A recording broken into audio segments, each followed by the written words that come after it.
네, 안녕하세요.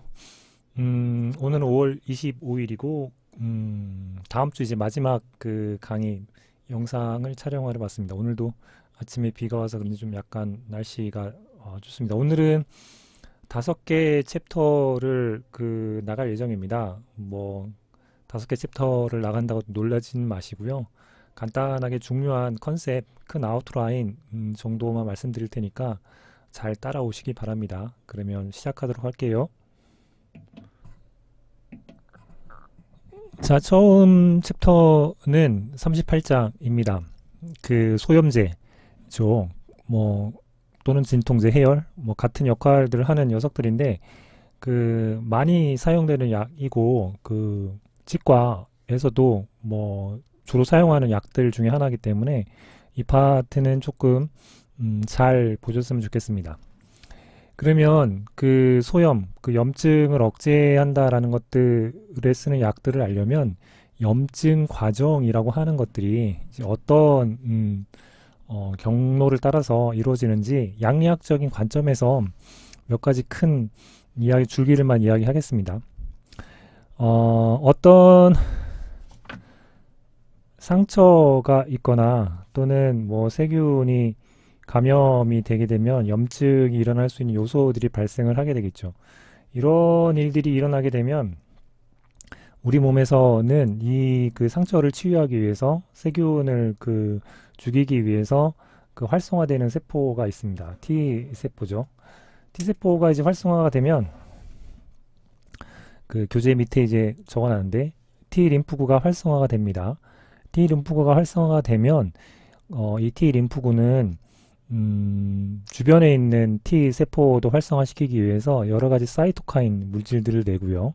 그 사이토카인 물질들의 중요한 것들은 인터루킨 1, TNF 알파 이런 물질들을 냅니다.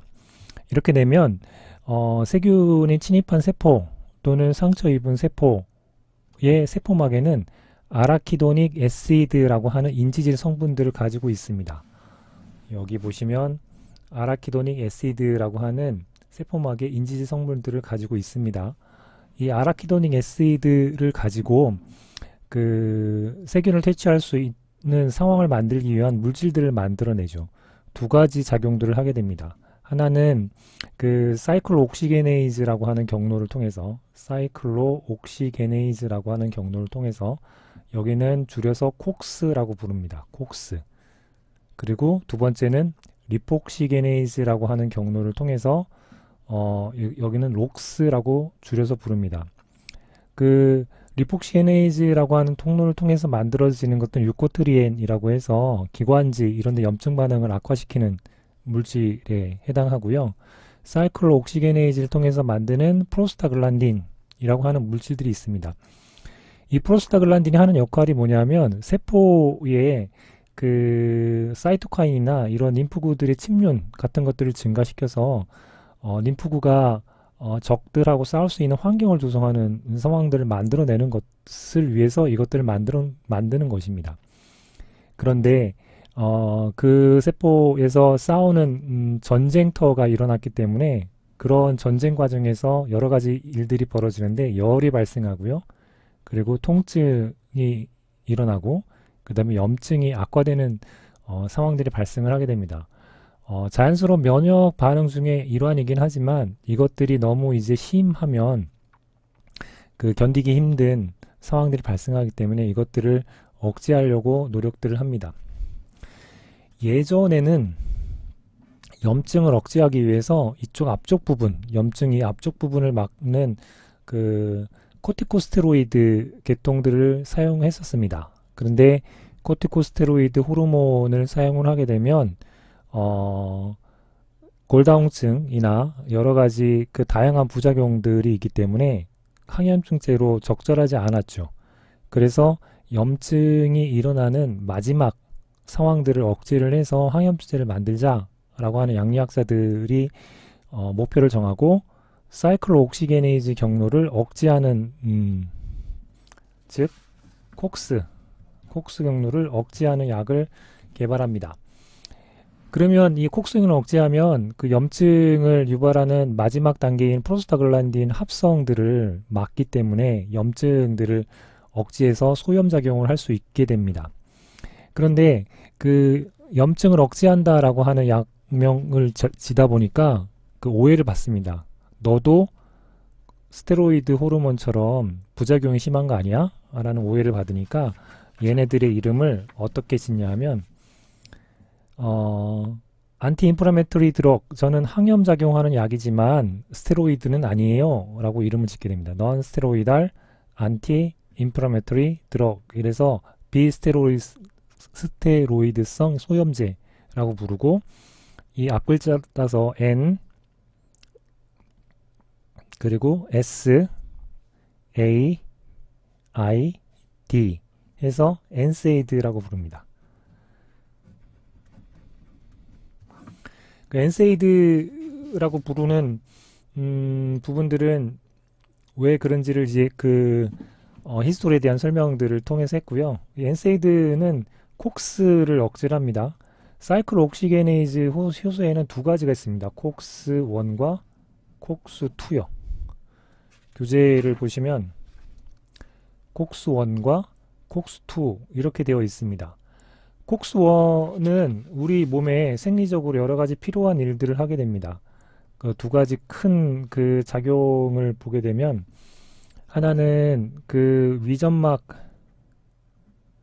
보호하는 프로스타글란딘 PGE1 같은 것들을 만드는 역할을 하고요.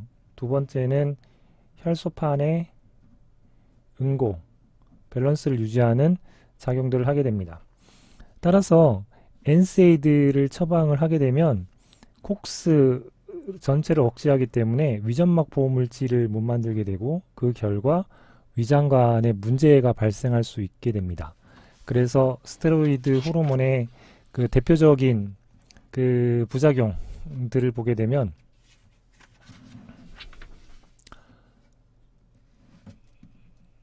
위장관에 문제가 생길 수 있게 됩니다. 왜냐하면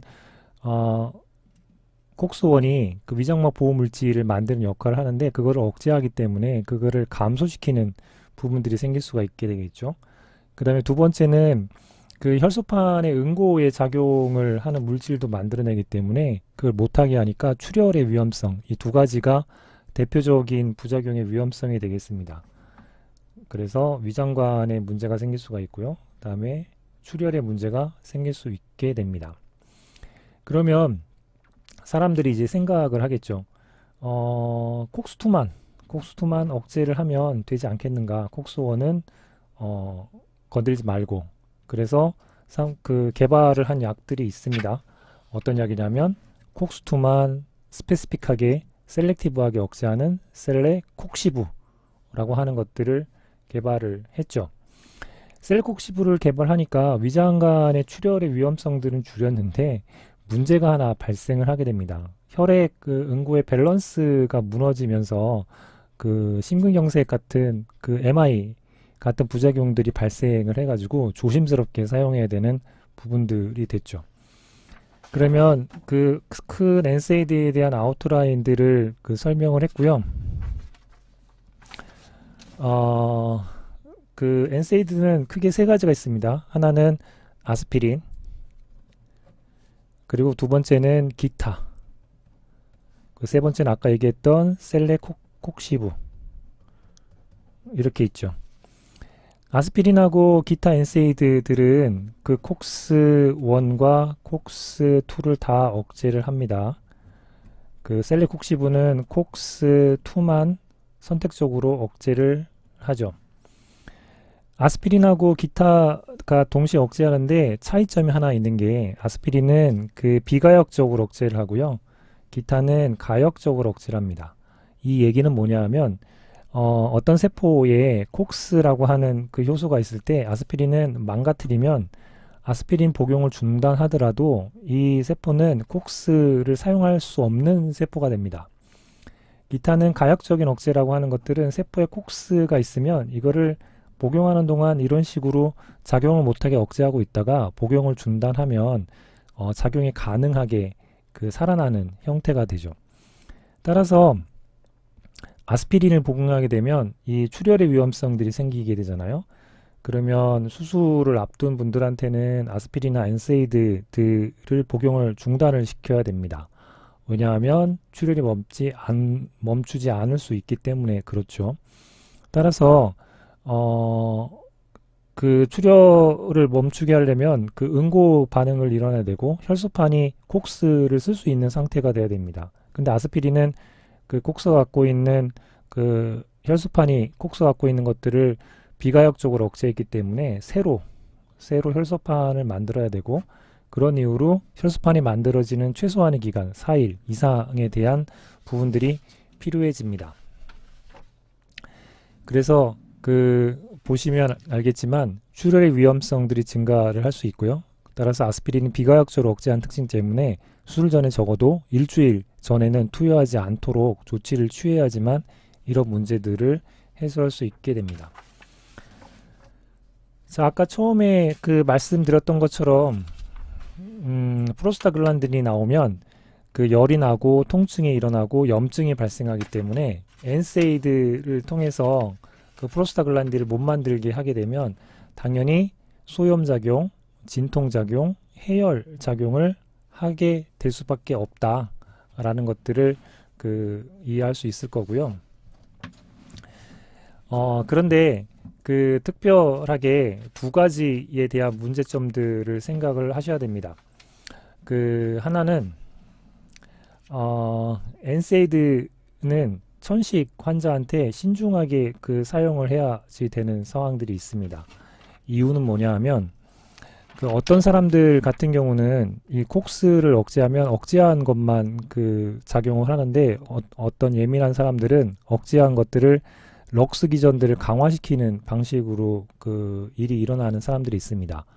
그래서 럭스가 2배만큼 미리 더 강화돼서 류코트리엔 성분들이 많이 만들어지는 사태가 벌어집니다. 류코트리엔은 기관지의 염증이나 천식 같은 반응들을 악화시키는 물질들이기 때문에 천식 환자들한테는 신중하게 사용해야 됩니다. 한 가지 사례를 2008년도에 있었던 사례인데요. 8살 아이가 어금니에 충치가 생겨서 치과에 방문했고, 충치를 뺀 다음에 치과 의사는 아스피린을 처방을 했습니다. 염증을 억제하는 거를 통해서. 그런데 이 친구가 천식에 대한 기왕력을 갖고 있던 친구였는데 이틀 후에 천식 발작들이 일어나면서 아스피린 복용 중이어서 사망사고가 일어나게 되죠. 고소를 당했고요. 치과 의사는 면허 취소 처분을 받았습니다. 이유는 천식에 대한 기왕력을 염두하지 않고 묻지 않았다라고 하는 것들이 밝혀져서 그렇게 됐습니다. 따라서 천식이 악화될 위험성들이 있기 때문에 엔세이드들은 천식 환자에 신중하게 투여해야 된다 라고 하는 것들을 한 가지 기억해 두셔야 되고요. 아스피린은 이와 같이 소염 진통제로 사용하긴 하지만 혈전을 형성하지 못하게 하는 능력들을 거꾸로 이용을 해서 심혈관 사고나 또는 이런 MI 위험성들이 있는 사람들한테 예방적으로 사용하기도 합니다. 아스피린이 해열, 진통, 소염제로 있기 때문에 성인들이 이제 처방을 많이 받는 또는 많이 쓰는 약 중에 하나이죠. 그런데 이제 주의할 점 중에 하나가 19세 이하 환자들한테 열이 난다는 이유로 아스피린을 함부로 복용을 시키게 되면 레이의 증후군이라고 하는 무서운 부작용 같은 것들을 초래할 수가 있게 됩니다. 무슨 일 때문에 이렇게 되는지는 아직까지 정확하게 잘 모르고 있지만 바이러스 감염에 의해서 19세 이하의 환자들이 열이 발생한다 라고 했을 때 아스피린이 주게 되면 오히려 뇌의 부종이나 뭐 이런 것들이 더 돌연적으로 심각해져서 사망사고에 이르는 일들이 생기게 됩니다. 따라서 19세 이하 환자들한테 해열제 용도로 아스피린을 쓰는 것들은 한 번쯤 재고를 해야 되는 상황입니다. 그러면 그런 사람들이 열이 난다 라고 하게 되면 어떻게 할 거냐 했을 때 대체제로 쓸 수 있는 게 아세트아미노펜입니다. 아세트아미노펜은 바이러스 감염, 수두 이런 것 때문에 열이 나는 사람들한테 아스피린 대용제로 선택할 수 있는 해열 진통제입니다. 아세트아미노펜은 엔세이드에 포함이 되어 있지 않습니다. 이유는 엔세이드가 해열, 진통, 소염 작용을 하는 거잖아요. 안티인플라메이터리 그 드럭이 그 주된 거기 때문에 여기 있는 건데, 아세트아미노펜은 해열하고 진통 작용은 하는데 소염 작용은 하지는 못합니다. 이유는 그 아세트아미노펜은 말초에서 생기는 프로스타글란디 생성을 억제하는 기능들이 되게 약하기 때문에 해열 진통 작용만 하게 되죠. 따라서 아세트아미노펜 엔세이드로 간주하지는 않습니다. 당연한 거죠. 아세트아미노펜을 주성분으로 하는 대표적인 약이 타이레놀입니다. 뭐 다들 한 번씩 들어보셨죠? 근데 이 타이레놀을 그 먹게 되면 그 문제가 하나 생기는데, 순간적으로 간에서 대사되면서 독성 물질로 그 간에서 대사가 일어납니다. 그러면 간은 이 독성 물질을 그대로 두면 간이 이제 손상을 받기 때문에 간이 갖고 있는 글루타치온 이것을 여기다가 붙여서 무독화시키는 작업들을 하게 됩니다. 근데 간이라고 하는 그 우리 기관의 글루타치온을 갖고 있는 그 양은 그 한정되어 있죠. 그게 모자르면 다시 이제 만들어내는데 시간이 걸리게 되고요. 따라서 타이레놀을 순간적으로 과량 복용하게 되면 간이 갖고 있는 글루타치온이라고 하는 것들을 다 소모돼서 고갈되기 때문에 그 뒤로 먹는 타이레놀은 간에 심각한 독성을 일으킬 수 있는 물질로 대사되면서 간을 괴사시키는 일들이 발생하게 됩니다. 그러면 심각한 생명의 위험을 일으킬 수 있는 간장 괴사가 나타날 수가 있게 되죠. 타이레놀은 일반 의약품이기 때문에 약국 뭐 몇 군데를 쭉 돌아다니다 보면 뭐 수십 알 사는 건 일도 아니죠. 그런데 이것들을 그 위험함에도 불구하고 이렇게 파는 이유들은 많이 먹으면 위험하다라는 것들은 다 알고 있고, 이것을 의도를 하고 먹지 않는 이상 그런 일들은 발생하지 않기 때문에 그렇게 하고 있는 상황이라는 것들은 이해하시면 됩니다. 근데 누군가 이제 의도하고 이거를 과량 복용하게 되면 이런 일들이 벌어질 수가 있고, 그래서 그런 응급 환자들을 이제 응급실로 이동을 할 때 주변에 있는 약병들을 챙겨서 오라고 하는 이유들은 타이레놀 같은 아세트아미노펜에 의한 일들인지 아닌지 살펴보기 위해서 그렇게 조치를 하게 됩니다. 만약에 아세트아미노펜에 의한 그런 간접괴사라는 것들을 알게 된다면 여기 보시면 N-아세틸시스테인이라고 하는 것들이 해독약으로 그 일정 그 위험성들을 막아낼 수 있게 됩니다. 자, 그 다음에는 그 유마티스 약에 대한 설명들을 하도록 하겠습니다. 유마티스는 그 염증이 지속적으로 계속 반복돼서 일어나는 질환 중에 하나입니다. 그래서 그 유마티스를 완전히 치료할 수 있는 상황의 약들은 없고요. 그 유마티스에 대한 그 염증의 증상들이 악화되는 것들을 일정 정도 막아내거나 그 약간의 그 변화를 시켜낼 수 있는 약들만 존재를 합니다. 따라서 질환을 변화시키는 항유마티스 약물이라는 이름으로 그 통칭해서 부릅니다. Disease Modifying Antirheumatic Agent. 그래서 드마드라고 하는 용어를 씁니다. 압축의 이름들을 따서요. D-M-A-R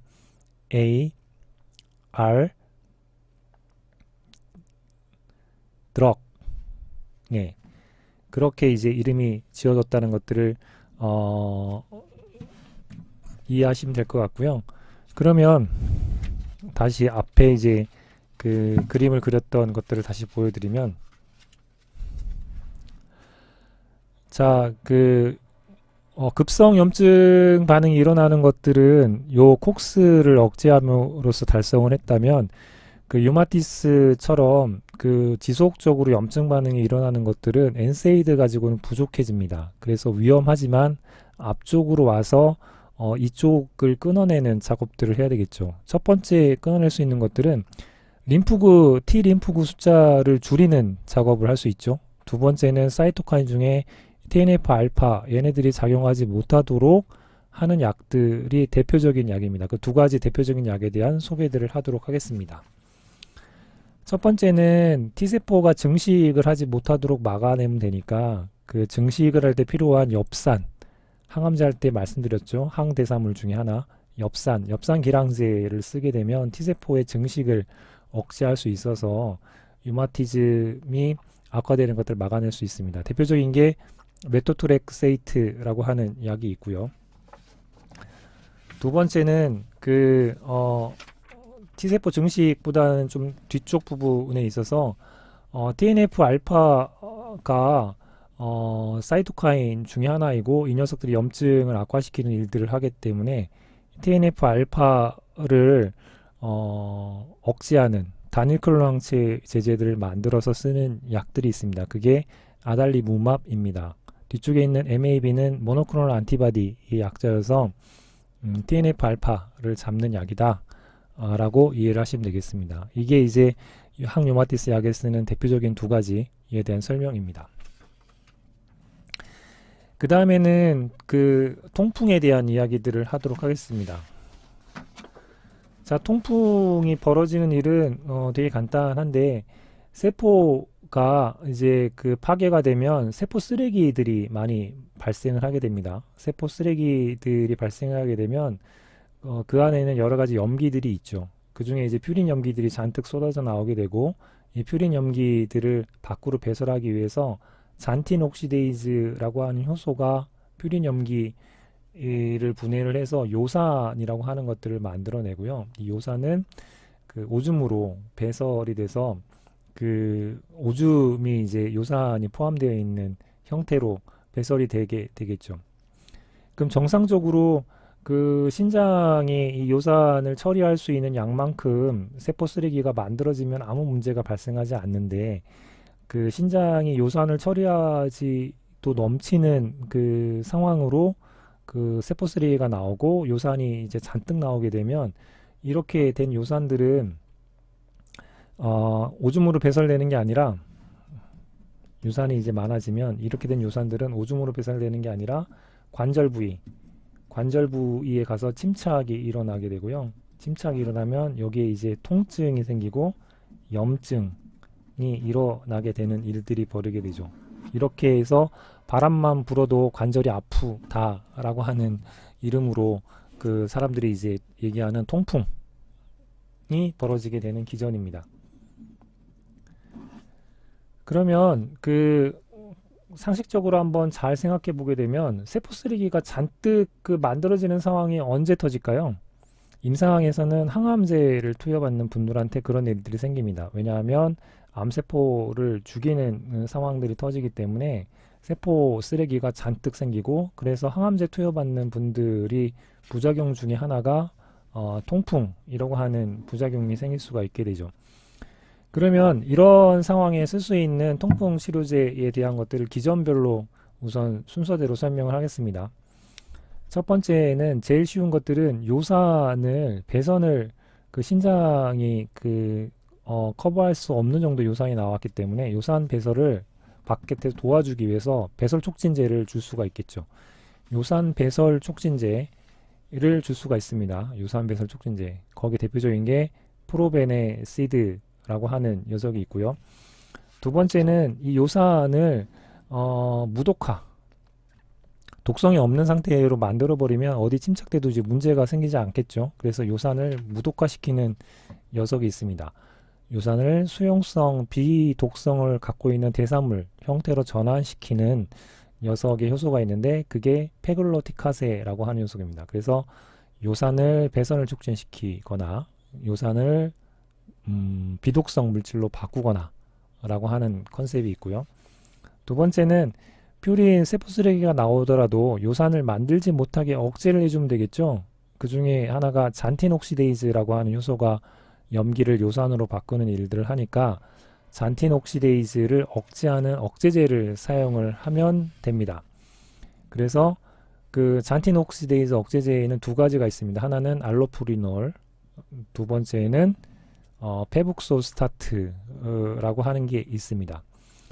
그래서 그 항암제를 투여받는 분들한테 그 보통 알로푸리놀을 통풍을 예방할 수 있는 형태로 같이 투여를 하게 됩니다. 이제 말씀드렸죠. 항암제를 투여받는 분들이 통풍이 이제 부작용을 발생할 수 있고, 그때 잔틴 옥시데이즈 억제제에는 알로푸리놀을 쓰면 된다. 근데 알로푸리놀이 갖고 있는 단점 중 하나가 때때로 사람들한테 과민 반응을 일으키는 요소들이 생기게 됩니다. 그래서 잔틴 옥시데이즈를 억제하되 과민 반응의 위험성이 조금 줄어들어 있는 약을 개발했는데, 그게 이제 페북소스타트라고 하는 녀석입니다. 이 녀석도 잔틴 옥시데이즈 억제제다 라고 이해를 하시면 됩니다. 이제 마지막 컨셉은 이 두 가지를 막는 것들은 이제 요산이나 요산을 만들지 못하게 처방하는 거고요. 이제 관절에 그 요산이 이제 침착이 그 일어난 상황, 이 상황에서도 이제 그 통풍을 악화되는 것들을 막아낼 수 있는 방법들이 있는데, 요산이 관절에 침착이 되면 벌어지는 일이 뭐냐면, 이쪽에 이제 림포사이트, 림프구들이 또는 단핵구들이 문제가 일어났구나 해가지고 이쪽 그 관절 부위로 몰려듭니다. 그리고 이쪽에서 얘네들이 증식을 하면서 이런 그 통증이나 염증 반응이 악화되게 되는 거죠. 그럼 따라서 세포가 이러한 침착되어 있는 관절 부위에 몰려들지 못하도록 그리고 세포 분열을 차단하는 방법들로 선택할 수 있겠죠. 그래서 과립구가 이동하지 못하도록, 그리고 세포 분열을 차단하는 방법으로 쓰는 게 콜키신이라고 하는 약이다 라는 것들을 이해하시면 될 것 같습니다. 자, 여기까지가 38장의 내용이고요. 그 다음에는 그 두 번째 장까지 하고 첫 번째 시간을 포함하도록 하겠습니다. 두 번째 그 장은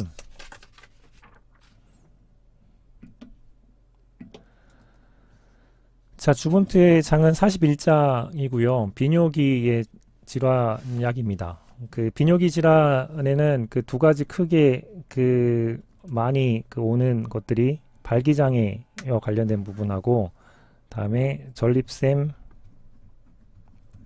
비대증, 이 두 가지 파트가 비뇨기 질환의 대표적인 질환이라고 보시면 됩니다. 그럼 발기장애에 대한 부분들부터 하죠. 뭐 의외로 상당히 많은 포션을 차지하고 있습니다. 발기라고 하는 것들이 그러면 어떻게 벌어지는가 살펴보면, 그 음경에는 해면체가 존재를 하고요. 이 해면체에 그 조직이 이완이 돼서 이쪽에 이제 혈액이 들어차게 되면 그 음경이 이제 발기된 상태를 유지를 하게 하는 겁니다. 그래서 그 기전적으로 조금 살펴보면, 성적인 자극이 오게 되면 음경 해면체에서 나이트록 옥사이드, NO라고 하는 것들이 증가를 합니다. NO. 나이트록 옥사이드 증가를 하게 되면 GTP를 사이클릭 GMP로 바꾸고요. 이 사이클릭 GMP가 결국 음경 해면체 평활근의 이완을 일으켜서 이쪽에 혈액이 들어차게 함으로 발기가 일어나게 되고, 이런 것들이 그 요소 일어나는 이유가 이제 해소가 되고 나면 사이클릭 GMP는 PDE5라고 하는 효소가 파괴를 해서 GMP 형태로 바꿔서 발기가 이제 중단이 되게 만드는 과정들이 정상적인 성인한테 벌어지는 일들입니다. 그러면 발기 장애가 있는 환자분들한테는 만들어져 있는 사이클릭 GMP를 파괴하지 않고 어떻게든 유지시키는 것들이 중요해지겠죠. 따라서 PDE5가 역할하지 못하도록 억제를 하게 되면 그런 일들을 하게 됩니다. 그래서 사용하는 게 PDE5 억제제를 쓰는 게 바로 그런 거고요. 거기에 대표적인 성분이 실데나필이라고 하는 성분입니다. 이 실데나필은 비아그라의 주성분이죠. 실데나필은 에피소드가 하나 있습니다. 뭐냐 하면, 실데나필은 첫 번째 이제 협심증 치료제 용도로 개발이 추진되었던 약물입니다. 협심증은 혈관이 갑자기 수축이 일어나서 벌어지는 그 문제 중에 하나고요. 그래서 혈관을 이완시키는 작용을 하는 걸로 개발을 했었죠.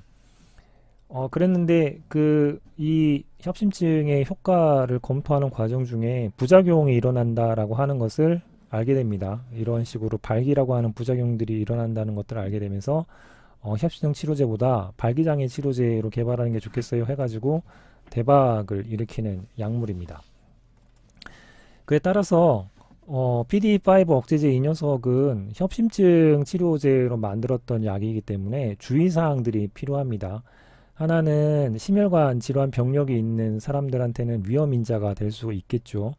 두 번째는 그 발기가 중단되지 않고 지속발기증이 일어나서 문제가 될 수 있습니다. 음경이 이제 괴사되는 일들이 벌어질 수가 있게 되고요.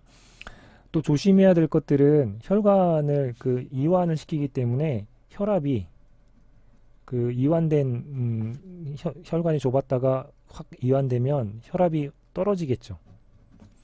혈압이 떨어지기 때문에 PDE5 억제제는 다른 고혈압 치료제하고 같이 복용을 하게 되면 혈압이 순간적으로 확 떨어지기 때문에 문제가 발생할 수 있는 지점들이 있어서 주의를 해야 된다. 이런 상황들을 이해하시면 될 것 같습니다. 자, 두 번째로 전립선 비대증인데요. 전립선 비대증이라고 하는 것들은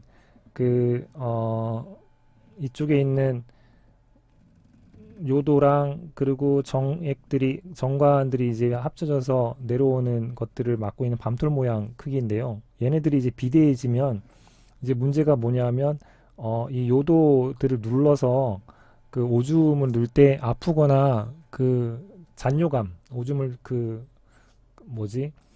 깨끗하게 누지 못하는 느낌들을 발생하게 돼서 이제 문제가 발생하겠죠. 그러면 이것들을 일으키는 두 가지 요소가 있는데, 첫 번째는 우선은 얘네들을 누르니까 이 평활근을 전립선 비대해져서 누르는 평활근을 이완시켜서 증상을 완화시킬 수 있는 약들을 쓸 수 있게 됩니다. 그 중에 대표적인 게 알파 아드레날린 기량제, 알파 차단제를 쓸 수가 있겠죠. 이것들을 쓰게 되면 전립샘의 수용체를 차단해서 이 평활근을 이완시킴으로 전립선 비대로 인한 요의 흐름이 안 좋았던 것들을 개선시키는 효과로 쓸 수가 있게 되고요. 그 다음에는 조금 장기적인 목표인데, 전립선을 자극하는 녀석들이 뭐냐라고 살펴봤을 때 테스토스테론이 환원이 돼서 벌어지는 디하이드로 테스토스테론, 이 녀석이 전립선을 자극해서 악화시키게 됩니다. 디하이드로 테스토스테론을 만드는 효소가 뭐냐면 테스토스테론에서요 5알파 리덕테이즈라고 하는 효소가 그런 역할을 하게 됩니다. 따라서 5알파 리덕테이즈라고 하는 이 부분을 차단을 하게 되면 디하이드로 테스토스테론이 안 만들어지기 때문에 전립선을 자극하지 않게 되겠죠. 네. 그래서 5알파 리덕테이즈 억제제가 전립선 비대증에 사용하는 거고요. 디하이드로 테스토스테론이 또 한 가지 역할을 하는데, 이 녀석들은 탈모를 악화시키는 데 또 기여를 하게 됩니다. 따라서 5알파 리덕테이즈 억제제는 어디에도 사용이 가능하냐 하면 탈모증의 치료제로도 사용할 수 있게 됩니다. 왜냐하면 혈청에 있는 디하이드로 테스토스테론을 감소를 시키게 되면 모발 손상을 막아주기 때문에 그렇게 됩니다. 네, 우선 두 챕터를 키포인트만 설명하는 첫 번째 주제들을 말씀드렸습니다. 그러면 좀 잠시 쉬었다가 두 번째 시간을 갖도록 하겠습니다. 고생하셨습니다.